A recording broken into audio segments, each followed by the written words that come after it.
Thank you, Peter. And I do have a photo to prove that we did do a triathlon together. I have some AB because I'm just not that interesting. I don't have anything that be printed 3D that I can hand out, so this is going to help, I hope. I'm going to walk you through my entrepreneurial journey, which may help you. I'm also going to say I am a proponent of Peter's 20-minute coffee. Anybody ever wants to get together and have a coffee and talk about stuff? Love to do that. So the idea here is learn a little bit about my journey. Maybe you give me a call if something resonates with you. So I'm going to walk you through that, tell you a little bit about Bigbuzz, and wrap it up with something funny that happened to me on the way to work. Yes, that's me, entrepreneur, president of Bigbuzz Marketing Group and former rock star. Not really, but I tried. That's me in the 90s, there in the middle. Oh, nice. I was in a couple of bands you definitely never heard of. And in order to keep one of those bands together, I did end up marrying my guitarist in the lower right. The band broke up, as did not the marriage. We're still married, so there we go. That was cool, but we moved on to something called the internet. Happened in the mid-90s, and that was life. I want to know about something. Something ended up in my mailbox. I don't know if who knows what that is? No, really, who knows what that is? That piece of plastic and metal, yeah. Floppy disks. All right, for you folks that have about a decade or less, how's that? Better? There you go. So I discovered the internet with AOL 2.0, and it was, I came from the music side of the world. I was a recording engineer. I love to combine technology with music creativity. So when the internet came along, I was like, wow, so you've got this code that I can write, and it makes graphics, so we can do things. So I started Bigbuzz. This is a look at us at about 20 years ago. And I started it for those same folks that couldn't pay their studio bills. I was making websites for musicians, and it was just, there was no fuck you pay me because they didn't have any money.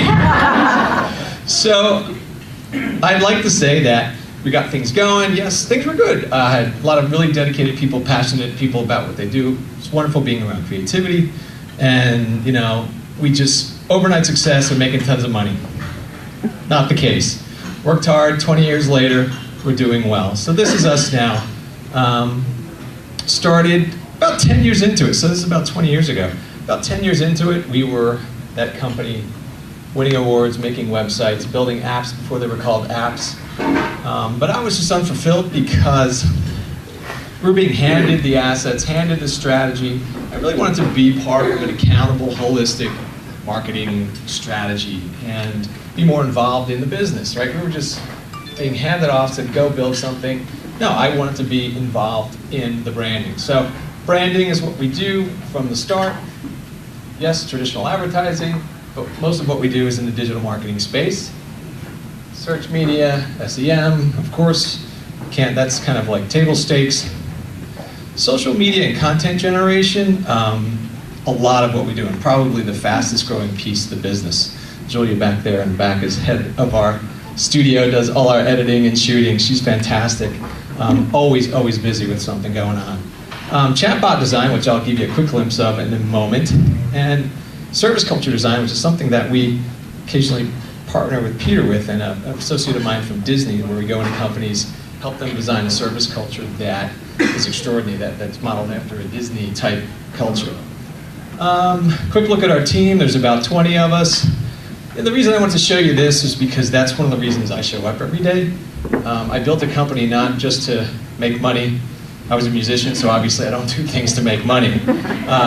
It was the idea of creating a place for people to come every day, have work-life balance, and have an enjoyable place to be creative. A place with no fear of failure. So when there's no fear of failure, you can bring any idea you want. So it's a real opportunity to create a place where people can be creative.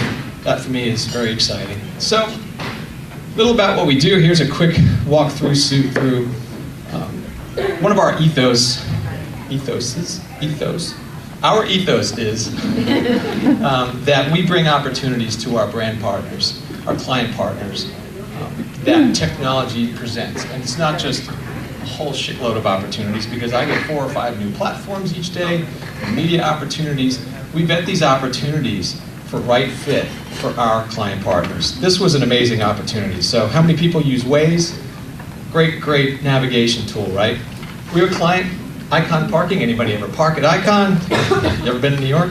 So yeah, what this allowed us to do is to get the customer during the purchase decision process. We can't do that for all of our customers. So we found this and we said, what a wonderful idea.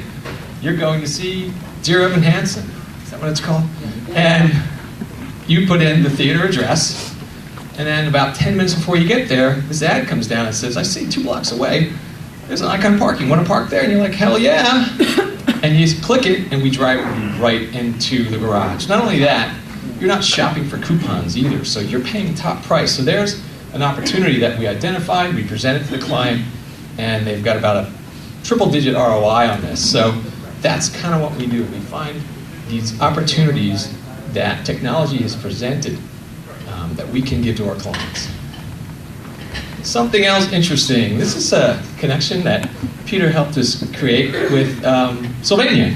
Sylvania was pitching Lowe's on how to shop for light bulbs. Research shows 1 out of every 4 light bulbs is returned because they get the wrong one. Yes. So we said, hey, how about we create a way to help people not do that? So either at home or in the aisles at Lowe's, you can start a conversation with this bot. And we create a script. This is a bot, this is not a person. You tell them what's the use, what's the wattage, what's the voltage, indoor, outdoor, and it starts to give you choices. And it also says, well, do you want to buy it online? How about I show you the nearest store?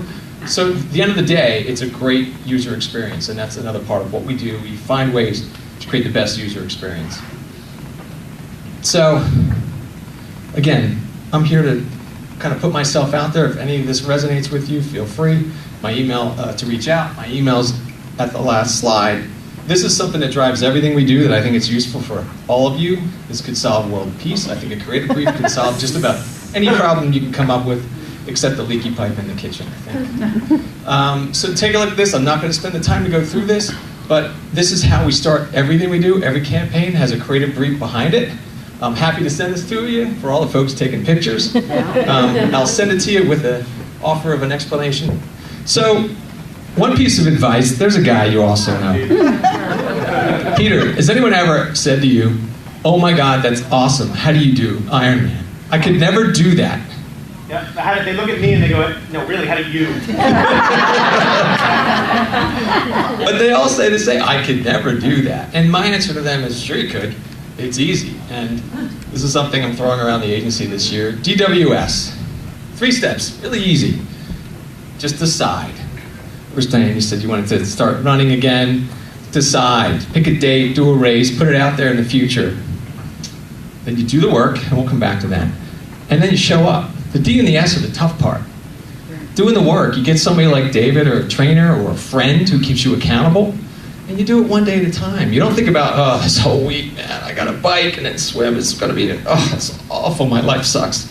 No, you wake up, you do a run. If you do it at 4:30 in the morning, you go to work, it's behind you. You've also got all those wonderful chemicals running around keeping you bopping. So I will leave you with DWS and one more thing. We are lucky enough to do what we do. This is our current purpose statement over at Bigbuzz. Yes, we move merchandise, we sell things, we build brands, yes. Occasionally we're lucky enough to change lives. I implore you to think about what matters to you, align what you do to a cause, do something for others, and it'll come back 10 times over. So we do some things that change lives. This is something that I don't recommend, that I did do as a charity boxing event. He's like 260, I was 180 at the time. We're like, oh, come on, we're friends, we'll just do it. No, not how it went. Oh yeah, stay out of the way of that one. Oh, and there he goes, down. So, my last piece of advice, keep your left up, don't get in the ring with somebody twice your size. There's my information, please do reach out to me.